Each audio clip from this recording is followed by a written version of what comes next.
மக்களுக்கு தேவையான மக்களுடைய நலன் சார்ந்த, குறிப்பாக படிக்கிற மாணவர்களுடைய நலன் சார்ந்த ஒரு முக்கியமான பிரச்சனையை கையில் எடுத்திருக்கிறார். நமது மாநிலத்திற்கு வரவேண்டிய கல்வி நிதி வராமல் இருக்கிறது. அரசியல் காரணங்களுக்காக மோடி அரசாங்கம் இதை நிறுத்தி வைத்திருக்கிறார்கள். இது ஒரு பெடரல் சட்டம். மத்திய அரசு மட்டுமே இந்த தேசத்தை ஆளவில்லை, மாநில அரசும் சேர்ந்துதான் ஆளுகிறது. கூட்டாட்சி தத்துவம் என்பது சம அதிகாரம் உடையது. ஆனால் அந்த அதிகாரத்தை நீங்கள் மீறுகிறீர்கள். தமிழகத்திற்கு வரவேண்டிய நிதியை தடுக்கிறீர்கள். தமிழில் ஒரு பழமொழி உண்டு, எரியிற நெருப்பை அணைக்கணும்னா கொல்லிக்கட்டையை வெளியில இழுத்துங்கன்னு சொல்லுவாங்க. கொல்லிக்கட்டையை வெளியில இழுத்துக்கிட்டா அரிசி கொதிக்காது. அதை மையமாக வைத்து மோடி அரசாங்கம் இந்த தவறை செய்கிறார்கள். தமிழகத்திற்கு தர வேண்டிய கல்வி நிதியை 2 ஆண்டு காலமாக கொடுக்காமல் இருக்கிறார்கள். நாடாளுமன்றத்தில் பலமுறை பேசியாகிவிட்டது. எங்களுடைய நாடாளுமன்ற உறுப்பினர்கள் பேசியிருக்கிறார்கள். திராவிட முன்னேற்ற கழகத்தினுடைய நாடாளுமன்ற உறுப்பினர்கள் பேசியிருக்கிறார்கள். முதலமைச்சர் பல முக்கியமான கூட்டங்களிலே இதை சொல்லி இருக்கிறார். ஆனால் இவ்வளவு இருந்தும் நம்முடைய நலன் புறக்கணிக்கப்படுகிறது, நம்முடைய உரிமை மீறப்படுகிறது. எனவே அந்த கோபத்தில் தான் இன்றைக்கு சசிகாந்த் செந்தில் அவர்கள் இந்த உண்ணாநிலையை ஆரம்பித்திருக்கிறார்கள். இன்றோடு 4வது நாள். அவர் உடல்நிலை மோசமடைந்திருக்கிறது, மிகவும் சோர்வாக இருக்கிறார். நான் சென்ற நேரத்தில் தான் தலைவர் ராகுல் காந்தி அவரோடு தொலைபேசியில் பேசினார். மல்லிகார்ஜுன் கார்கே அவர்கள் பேசினார்கள். கேசி வேணுகோபால் அவர்கள் பேசினார்கள். தமிழக காங்கிரஸ் கட்சியினுடைய பொறுப்பாளர் கிரீஷ் அவர்கள் பேசினார்கள். பலரும் அவரிடம் பேசி, உங்களுடைய முயற்சி பாராட்டத்தக்கது, ஆனாலும் இதற்கு மேல் இதை நீடிக்க வேண்டாம், நீங்கள் தயவு செய்து உங்களுடைய போராட்டத்தை பின்வாங்கிக் கொள்ளுங்கள் என்று அவர்கள் கேட்டிருக்கிறார்கள். ஆனால் சசிகாந்த் செந்தில் அவர்கள் உறுதியாக இருக்கிறார். நான் கடைசி வரை இந்த போராட்டத்தை தொடருவேன் என்று அவர் கேட்டுக்கொண்டிருக்கிறார். என்னுடைய சொந்த கருத்து கூட, அவர் இந்த அவருடைய போராட்டம் மக்களிடம் சென்றிருக்கிறது.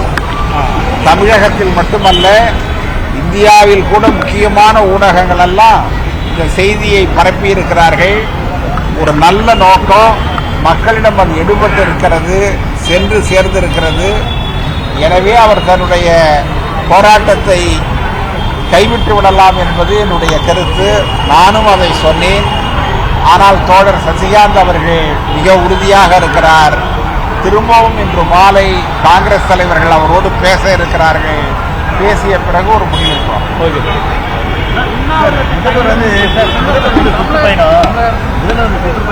சுற்றுலா பயணத்துக்கு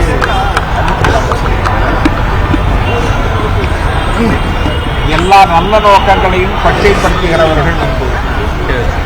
எனவே இதற்கெல்லாம் பதில் சொல்ல வேண்டிய அவசியமே இல்லை. முதலமைச்சர் தன்னால் முடிந்ததை செய்கிறார்.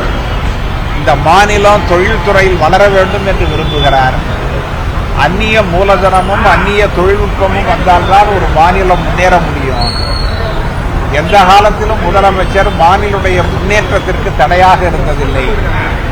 ஆனால் அன்புமணியை போன்றவர்கள் இதை ஆதரிக்க முடியவில்லை என்றாலும் கூட கொச்சைப்படுத்தாமல் இருக்கலாம் என்பது மூப்பனார் அவர்கள் அன்றைக்கே பிரதமராக தேர்ந்தெடுக்கப்பட்டிருப்பார். ஆனால் சில சக்திகள் தமிழகத்தில் தடுத்து நிறுத்தியிருப்பதை மத்திய அமைச்சர் நிர்மலா சீதாராமன் சொல்லியிருக்காங்க. நிர்மலா சீதாராமனோ பாரதிய ஜனதா கட்சியோ தலைவர் மூப்பனாரை பற்றி பேசுவதற்கு எந்த அருகதையும் இல்லாதவர்கள். அவர்கள் இதை பற்றி பேச வேண்டிய அவசியம் இல்லை.